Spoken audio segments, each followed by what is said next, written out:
A very warm good evening to everyone, and thank you so much for those exalting words of introduction, Gayatri. They Thank you, ma'am. absolutely add. Thank you so much. They add the strength to my presence, and I feel that fueling my conviction to speak about the powerful and the positive side of language today. And thank you everyone whoever is here and joining this workshop. I feel that the energy and the conviction you all are sitting here with is such a warm platform to be, and it's energizing to be in a room full of people who work with language, with words every single day, often without realizing that how much power it holds. We speak on the daily basis, we write, we use words, we message. And in that process, we are constantly influencing how others see us and how we experience ourselves. So today, I'm here to invite you all to look at the language not as a grammar or correctness, but as a tool that can shift the emotion, that can easily change the relationships, and even rewrite the personal identity. And if we pay the attention, even a single word, a smallest word can transform an introduction and a better choice of words, which can transform a person as well. So, without a further ado, I would like to start this workshop with a PPT. If you allow me to present the PPT here.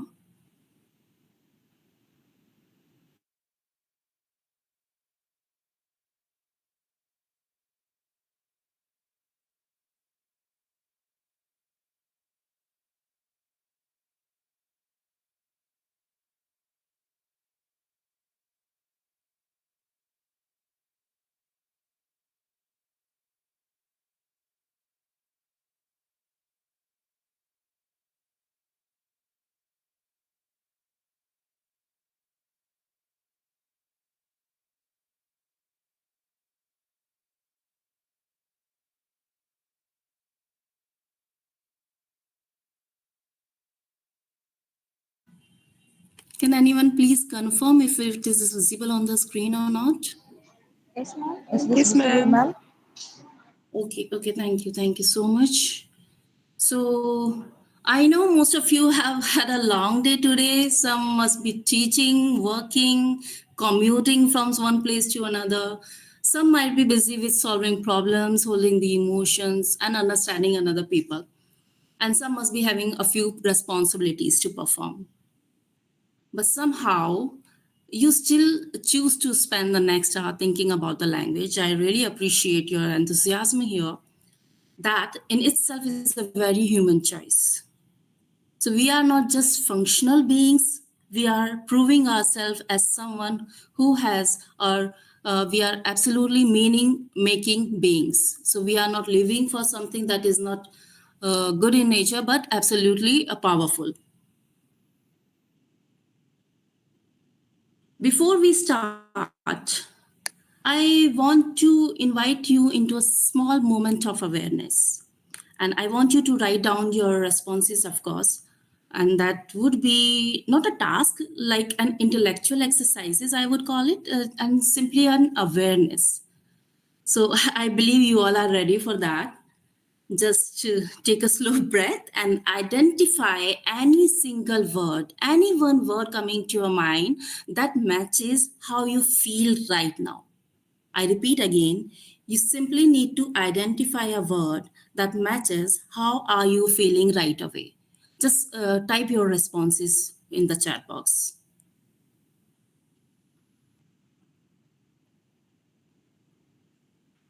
It could be any simple word, any word coming to your mind about yourself.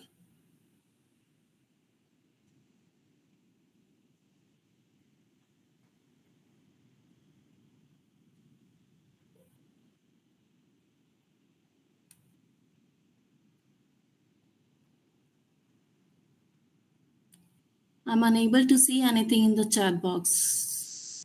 Please enable it if it is disabled.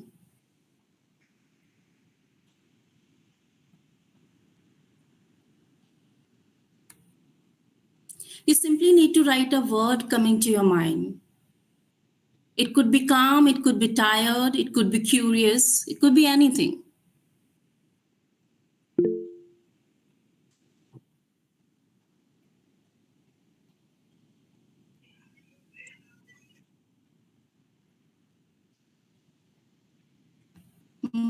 So started receiving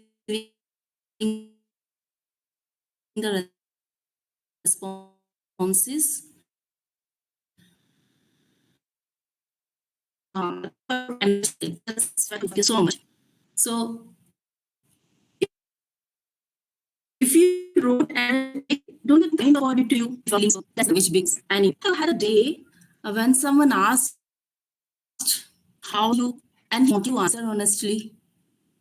Since this is a workshop and not a seminar or the conference, I'm not going to have a monologue over here, but I believe that we are going to have a dialogue so that we can justify the purpose of this workshop. That's why I'm trying to include you all and to make this workshop as the inclusive one and continuously asking you a few simple questions. I could say that these questions are the simplest ones when I'm asking about a single word, or if you ever come across someone who is asking you, how are you or how are you feeling today? What you are going to answer for that? Anyway, no issues. If someone is there who's asking you about how are you, and you realize that you did not actually have the vocabulary to describe what you are feeling at that moment, how you are going to respond? Maybe you are simply saying that I'm fine or I am okay, right? Few simpler terms because that was the easiest accessible word and not necessarily the most accurate one. These words could be the easiest word to use in your daily life, but being accurate is something that is really important. Yeah, so I received a response, someone saying, I'm good. That's good to hear that you are good. But of course, we are going to talk about the words which paint the better side of ourselves in the mind of another person. Maybe you were not fine. Maybe you were drained, overwhelmed, or sometimes restless or uninterested at all. But because you did not have a precise word, you simply borrowed a socially convenient word that is good, right?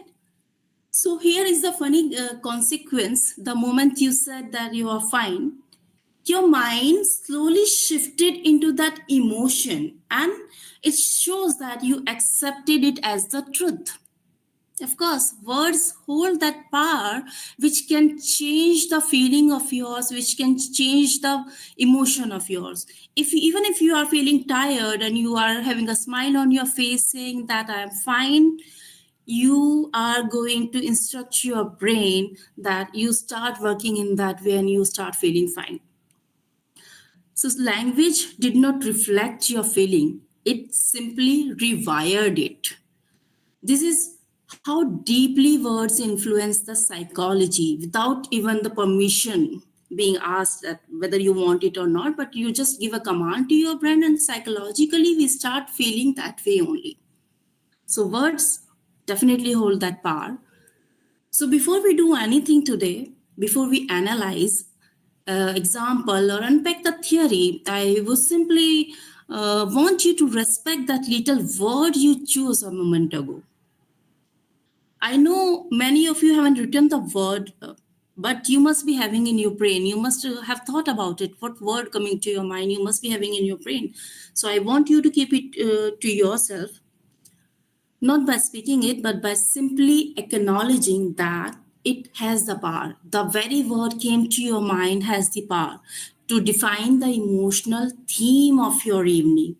The evening you are spending here or the day you spent must be able to, you must be able to conclude it with the very word that came to your mind when I asked you that question. So because we are not just the users of language, we are shaped by it.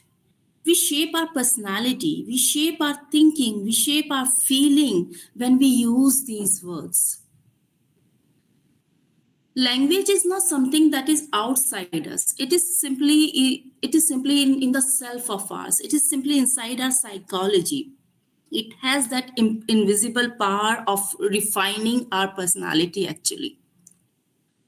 So what do we do? How do we empower ourselves with the language? We talk all day, right? But we rarely listen to ourselves. Do we do that? Do we ever listen to ourselves? Of course, we listen to others, we talk to each other, but we do not listen to ourselves. We believe that communication is simply about delivering the information, but it is not the case. In reality, we see that the communication is about delivering a version of yourselves. That's absolutely true. You are not only communicating, you are not only sharing your thoughts, but you are sharing your own self. You are delivering the very version. What do you have in yourself? And we often ignore it. People don't meet our degree, the degree we are having, the designation or the post we have, or the experience we have at first place.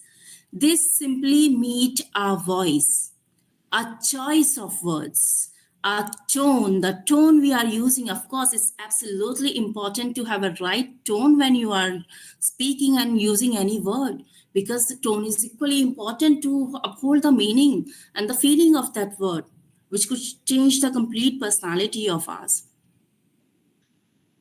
So think about the last time someone texted you, okay. I'm writing here. You may check the chat box of yours. If someone has written you a simple okay, or when you received a proper okay, a simple okay, someone texted you versus a full okay, okay, AY, or maybe fine, someone has written you as fine versus all good. When you are going to ask someone, how are you, or how are you doing today, and they wrote you fine and all good. It is simply astonishing how a two-letter word and a punctuation mark can alter emotional temperature. Don't you think so? Why? Because when someone is simply using the word, the letter O and K, you feel that okay, it's just a normal text. You see it and you simply ignore it. But if someone is taking the time and reusing the complete okay, OKAY with the punctuation mark, that is full stop, you feel something for that. I mean, it could be possible that you are not giving to such kind of intention to that word. Okay, someone has taken some time out, written in a full form, but it definitely leaves an impact. It is really important to use the words the way they are, to respect the word, to respect your own self, and to reflect your own personality. We don't just read out the words, we feel it. We feel words. And we assign personality to the very word we are using in our daily life or in any time or every time. Someone who says, if you see someone coming to you and the person says that, hey, quick question, right? And on the other hand, a person is coming to you and simply asking you that, I need to talk to you. Doesn't it feel different from someone who simply said that, hey, a quick question?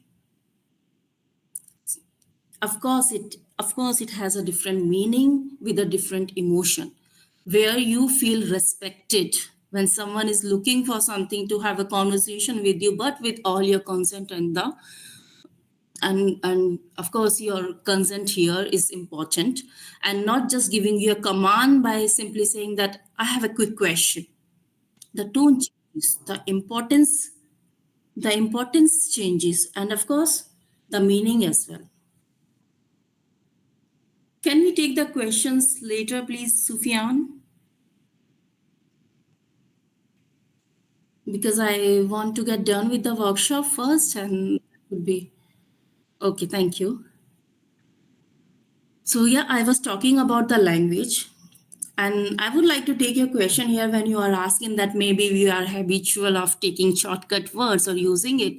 Of course we are, but that is not the way it should be. We should not be habitual of something which is existing in the society, which is materialistic in itself, and we are forgetting to giving the importance of and upholding the words. We should not do that, right? Rather than just approaching someone with the statement, I have a quick question, and not saying that I need to talk to you. If you try it in your personal life, you are definitely going to feel the difference. When you respect someone with the words and when you simply command the words, there is a huge difference in it. Language, to sum up the answer of your question, I would say that language is a costume that our personality wears and not something to use in a shortcut way. I hope I'm clear with your question here. So let me again start with a plain sentence. I give you a sentence and I want you to please use another verb in the place of the verb I used in the sentence. And the sentence is, she walked into the room.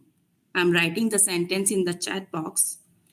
She walked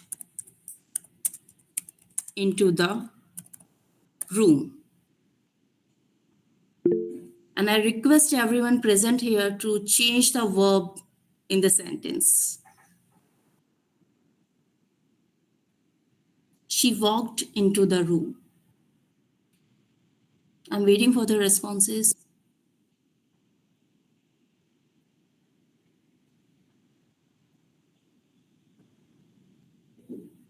Okay, she went into the room. Fine. Thank you, Atufa. She entered into the room. Absolutely good. Somya. She went into the room. Vanita, thank you. Thank you for your response. Anuradha moved. She moved into the room. Fine, absolutely fine. How do you see these verbs? That they are functional, right? They are predictable, or maybe they are reliable sometimes. Now watch me when I use another verb and see that how one tiny change shifts the whole personality of a person I use here. When I'm saying she, of course, I'm referring a female person, and I'm changing the verb over here with the word I use. She walked into the room, and we could say that she floated into the room. She floated into the room, or maybe she stormed into the room. She floated into the room. Oh, I forgot to change the PPT. Excuse me, I forgot that. I forgot to move that to the slide of it. Yeah, we were talking about the room. Yeah. So you use a verb went, entered, moved, and every other thing. But I'm using some another word that says she floated into the room, she burst into the room, she glided into the room, she slouched into the room, she commanded the room. Or maybe some other verbs also can be used, like she tiptoed into the room, she dragged into the room, she burst into the room.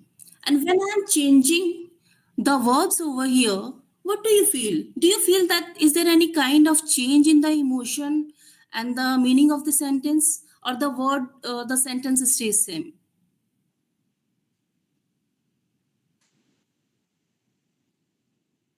Let me just know if you feel any kind of change just by replacing the verb or a single word from the sentence.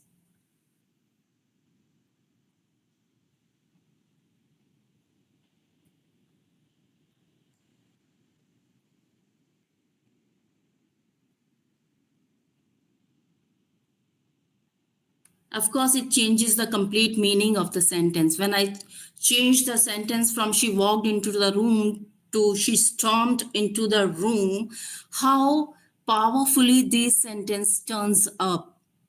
And the way it it shows and it says that how much power a word hold. That's why it's important to use a good vocab. That's why it's important to respect the language and not to go with something that is not in a correct way, right? So rather than using a simple or the general terminology in your life, we better advance ourselves. We better work on ourselves so that we could sound better and we could present the best personality of ours and not just the simpler one, which is easy to present for everyone, right?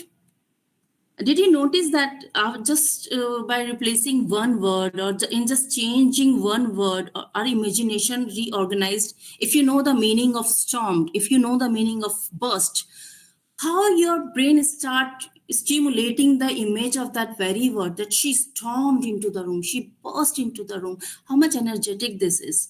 And we feel that the psychology work in that way, the way we are using our words and putting the emotions with that very tone of our language, right? So it is really important to upgrade ourselves side by side and not going for something which is not good for our personality.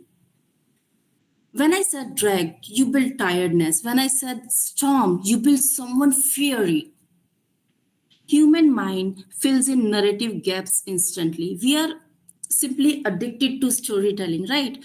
And whenever we are listening to a story, we feel such fascinating words, we listen to them, we feel them, and then only we feel, okay, this story was having some kind of meaning in itself, rather than listening to something which is very much general in nature.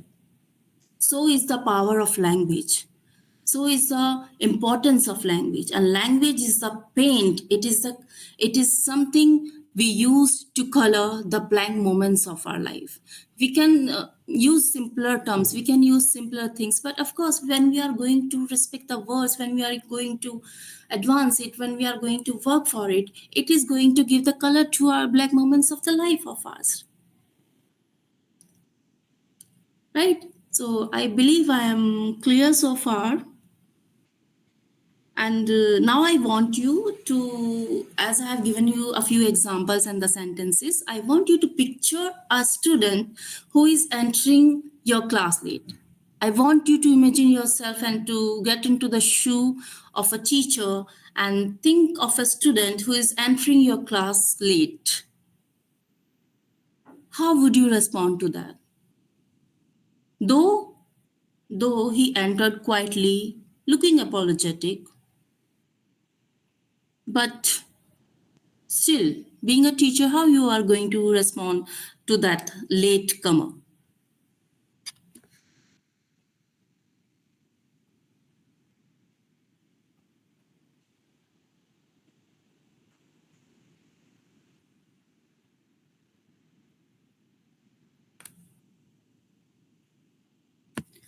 Okay. Okay, fine. It's absolutely fine if you are not comfortable with the responses. Let me just give you a few examples I receive in my classes whenever I see a latecomer. Some just enter quietly, looking apologetic. Some stormed in, clearly uninterested. They do not want to attend the class, but they are here just for the sake of attendance, maybe. Some slide into the seat pretending that he was invisible to me. And what some other students do, they drag their feet and feel exhausted and try to gel up with the other students sitting over there. Don't you think that this behavior is identical? But the interpretation you see is totally different. When I define the difference and when I made a distinction between the students, that how they turn up when they are coming late, is there any similarity between them, or between the sentences I use, the words I use, or is there any distinction among them? If someone is entering quietly, looking apologetic, what kind of feeling it is? That someone is feeling sorry for sure, right?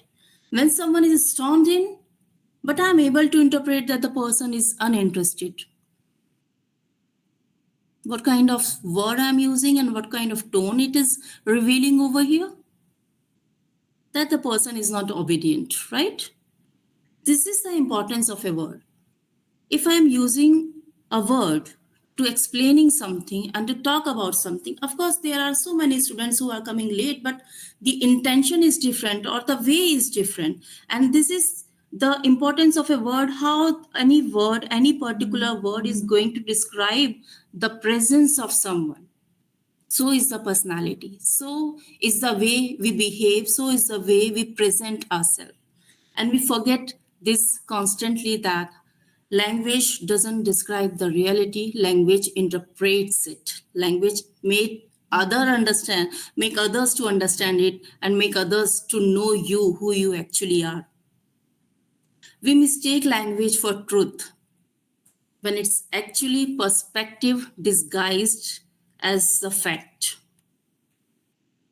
Anyway, so I have another activity here for you all. I'm not sure how many of you are going to participate in it, but still, I want you to participate. And the activity says that you need to modify the verb. And the scenario is that she spoke during the meeting. You simply need to modify the verb over here, where this activity is of 5 minutes, where you are going to use 4 alternative or 4 synonym or maybe another words of the verbs on the paper. And next 2 minutes, you will be sharing verb. If you are not having any partner, that is fine. You simply need to identify the tone it creates. And how did the different verb choices shift your perception of the speaker? If you are using a single word in a sentence and you are changing it with another verb and then reusing it with the same person, you notice the perception of the listener over here, how it changes.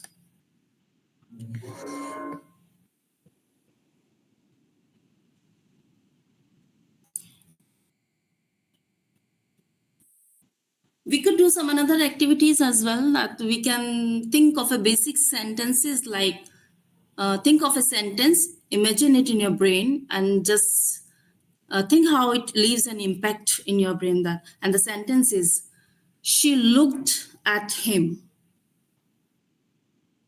She looked at him. Just keep thinking what comes to your mind. Another sentence I give over here is, he sat down.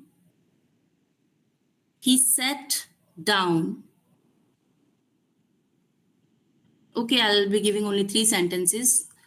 And the last one is, they walked away. She looked at him, he sat down, they walked away. You simply need to replace the verb silently. And whenever, thank you, Anuradha, for being and for providing such an instant response, but I want you to please finish me first.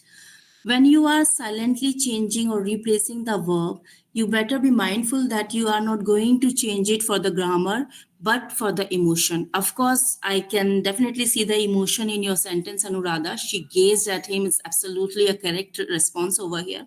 I appreciate your response. She gazed at him. What could be for another sentence? That was, he sat down. You need to insert the emotion, not the grammar.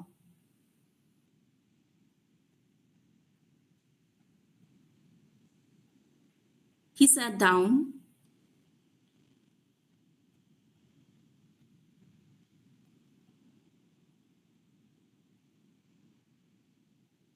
Okay, fine. They walked away.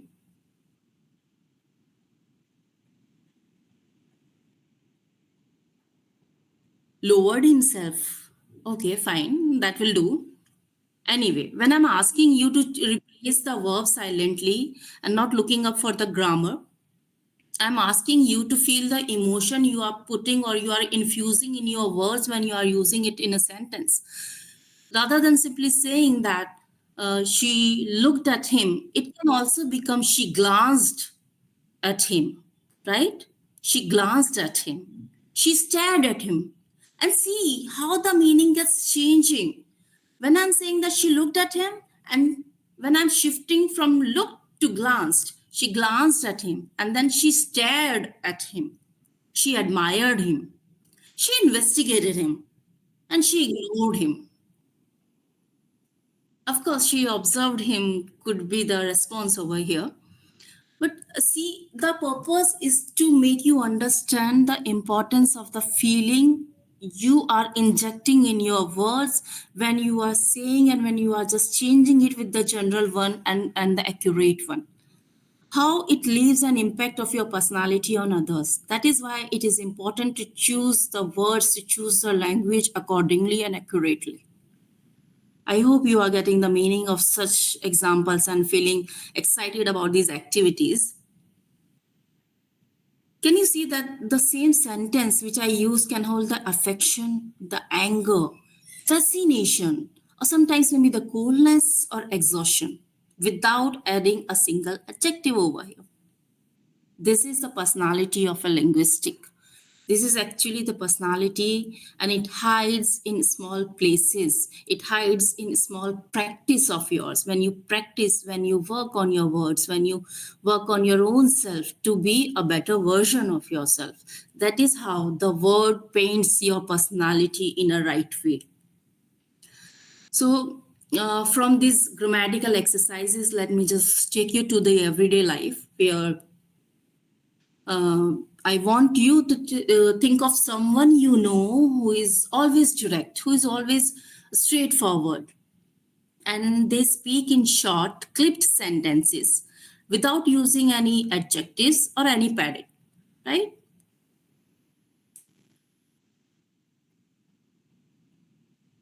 Don't you think that they sounds decisive and sometimes intimidating?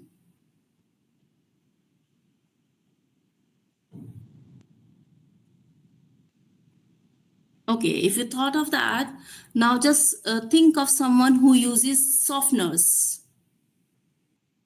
There are two personalities in front of you who is very much blunt, using clipped sentences without any adjective, without any padding, without any emotion. And on the other hand, you have someone who uses the softeners when the person is speaking. And when I'm saying the softener, I'm using a proper word, proper terminology here that says maybe, just, kind of, and I guess. So these are a few words that could paint the softness in your sentences without being blunt or without being someone who is very much direct with something. They sound more polite. Sometimes, of course, they could sound uncertain, but the politeness is always present in that very word, which is required for another person to understand the intention of yours. Language, we say that language often reveals not only the straightforwardness of us, but the emotional side as well. And it reveals emotional priorities. It reveals the clarity, the control we have, the harmony we have in our language and the way we speak, and the efficiency for sure. It's not the case that we are talking with the clarity, control, and harmony, but of course, we need a validation. Whenever we are talking to someone, we are having a discussion, we are conversing with someone else, we are often in the need of the validation, whether the message has been delivered or not, whether the person is listening to me or not, whether I'm clear with my words or not. So, to clear out everything, we better use the better words, right? And to use a better word and to have a validation, it could be very much easier to have a validation and to have a respect of your words when you are using the correct one in the place of the ambiguous one. So I generally advise my students as well not to go for the ambiguous words, not to go for something which is very, very much complex in nature, but go for something which is humble and having the softness sides of the word. Why? Because we don't speak the word, we speak the psychological needs of everyone. Of course, we all need to feel Sometimes we want to we want another person to make us feel happy, maybe sometimes humble, maybe some other emotions and the feelings, right? And how do we do that, and how another person do that? They simply use the words, and this word leaves an impact on your brain, and it starts working, it starts stimulating in a psychological way that you feel that your needs are fulfilled now. So this is the power of any word you are using to make another person feel important in your life, maybe feel important in the work you are doing, or for any other matter. Well, now I want you to imagine a classroom where you are sitting and describe it with the positive words. If you have any positive word in your mind for a classroom, you may write it in the chat box, or you may also use your mic to speak about the word you are using in your classroom or to describing the environment of your classroom.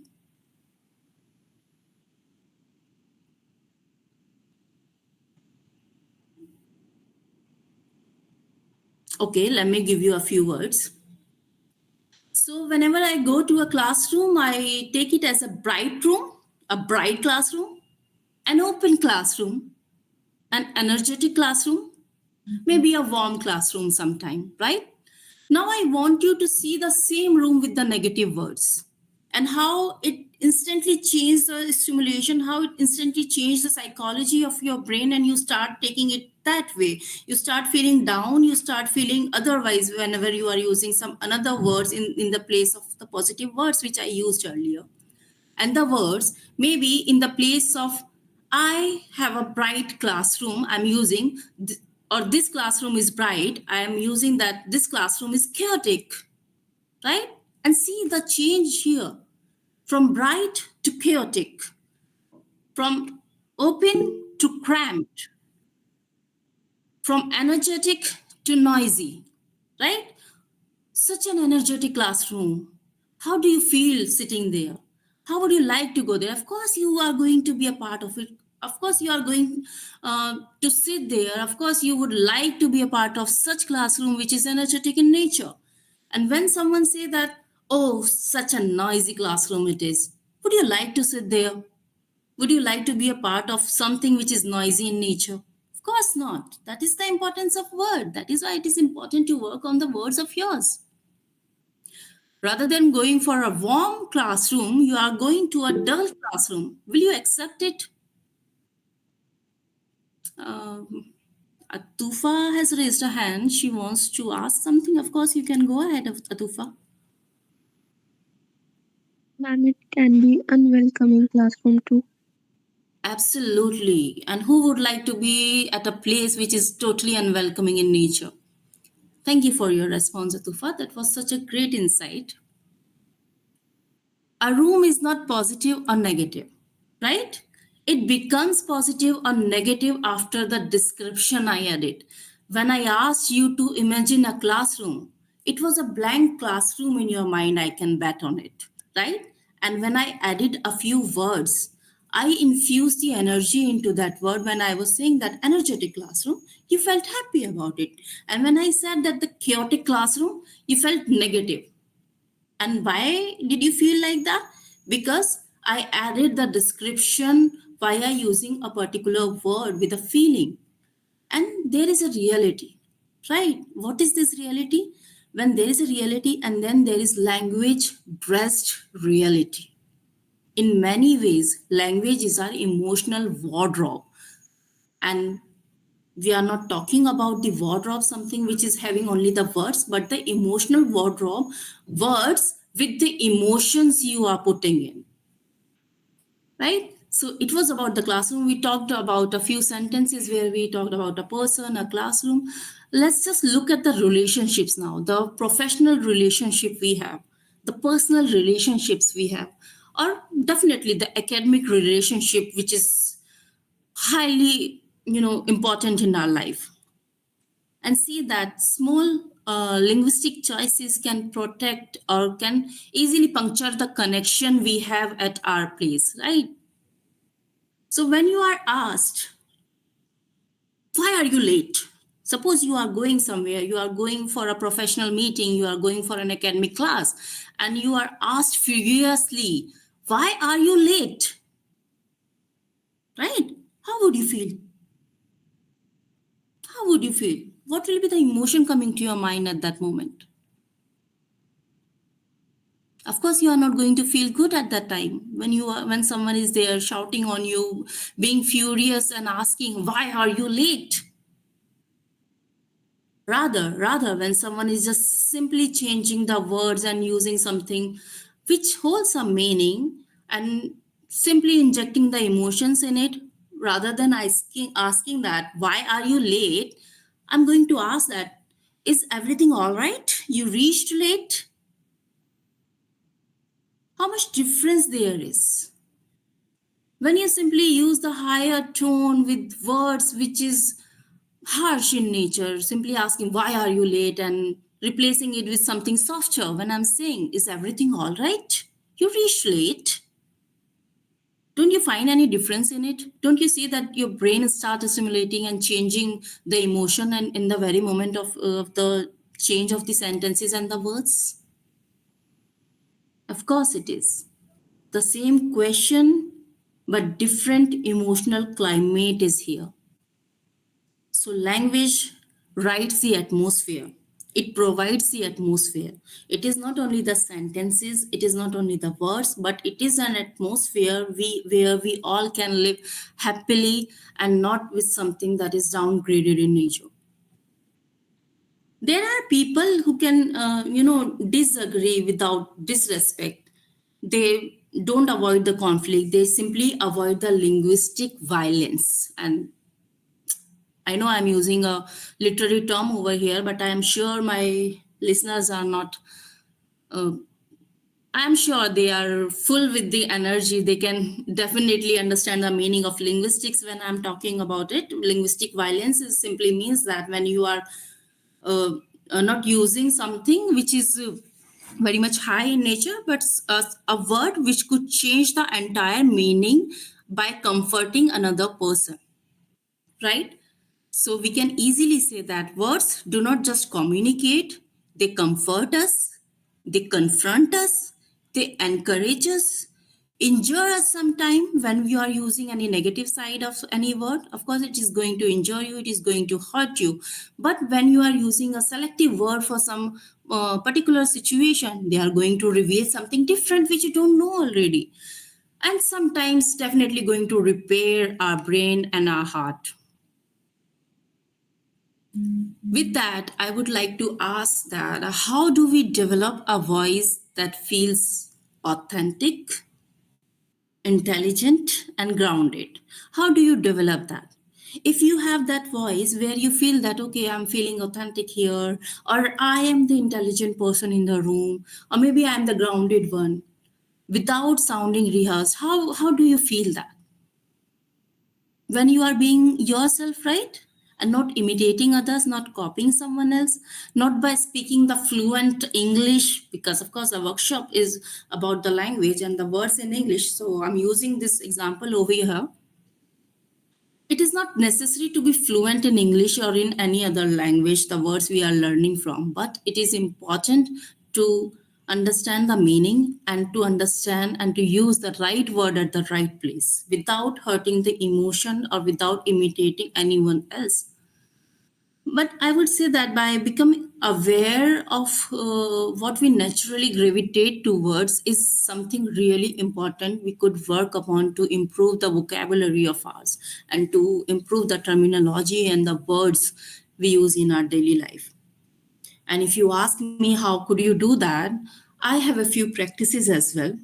If you want, I can share it in person, or I may ask, or you may ask the organizer. I'll share the practices with you all if you want it. If you definitely need it, I would like to take the pain and create something more for you all. But to cut it short and to help you with the practice that you could do to improve your personality with the words only, how you could do that, I advise that rather than rushing your words, rather than using the fast pace when you are speaking, you better go a slightly slower, because because it improves the brain of it, improves the way you think, it improves or it gives you a time so that you can think in a right way to use or to have a proper word for that very sentence of yours. Slow speech always sounds thoughtful.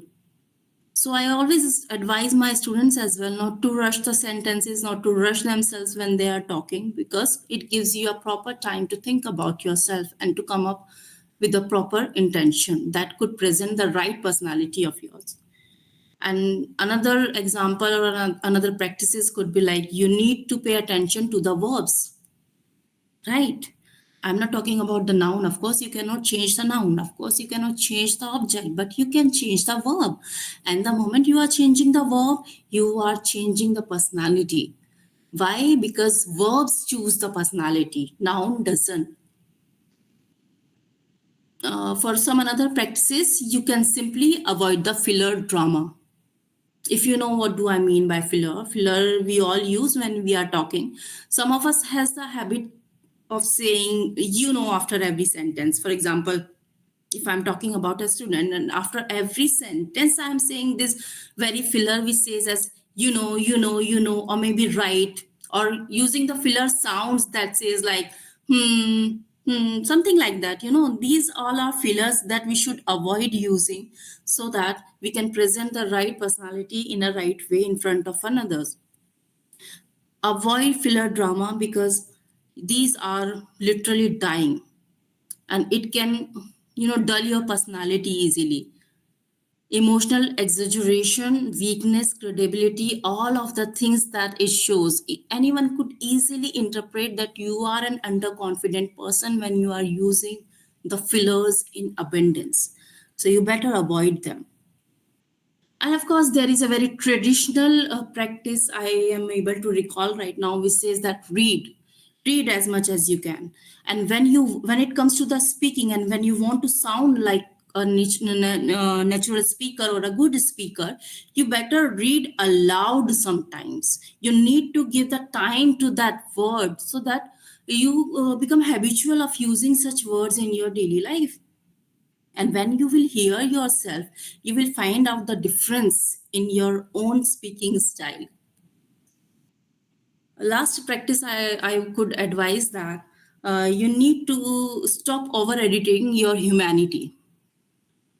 Of course, I shared a lot of things over here. Of course, I discussed so many things, which is equally important to upgrade your personality. But do not want you to over edit your humanity. You just be you, the way you are. If you are going to represent yourself the way you are only, that would be the right personality of yours, which is definitely going to be brushed up by using some new words and some different words in the place of general ones. So please resonate with human voices and not the polished paragraphs. Do not go for the polished or the muggified paragraphs. Don't go for that.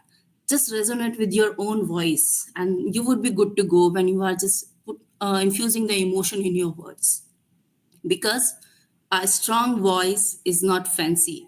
It is something which is aligned with the speaker's inner rhythm. It comes from yourself. It comes from the inner self of yours. It should be sounded like a rhythm and not something which is forceful, right? So you better work on that.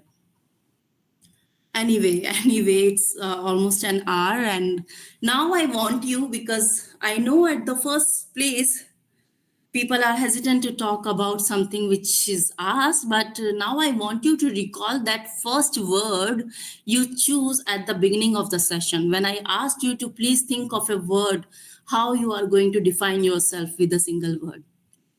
And I want you, if you are able to recall that word, I want you, whether you feel the same or is there any change in your brain or in your energy for now.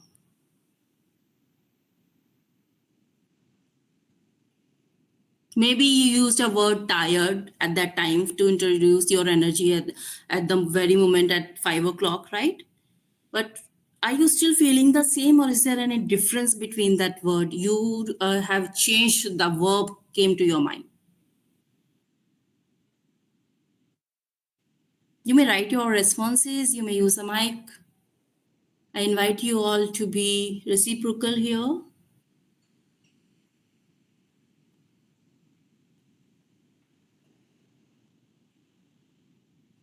Let's see when you are going to write a response.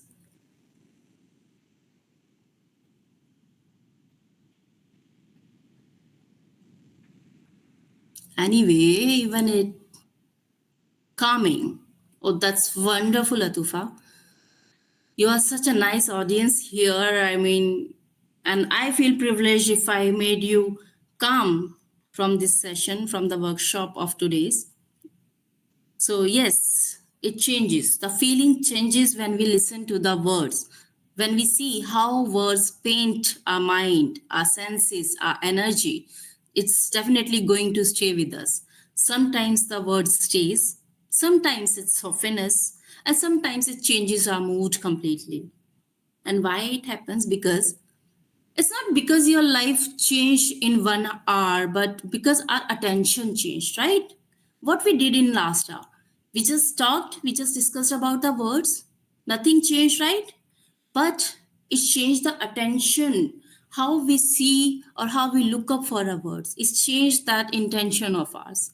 So I would say it again that words do not just express the emotion, they simply modulate it, they sculpt it, they change the whole personality of ours, and our inner vocabulary becomes the inner or the internal climate of ours. How we start feeling, how we start feeling good, how we start feeling calming, how we start feeling happy, energetic, enthusiastic, and any other thing for that matter, right?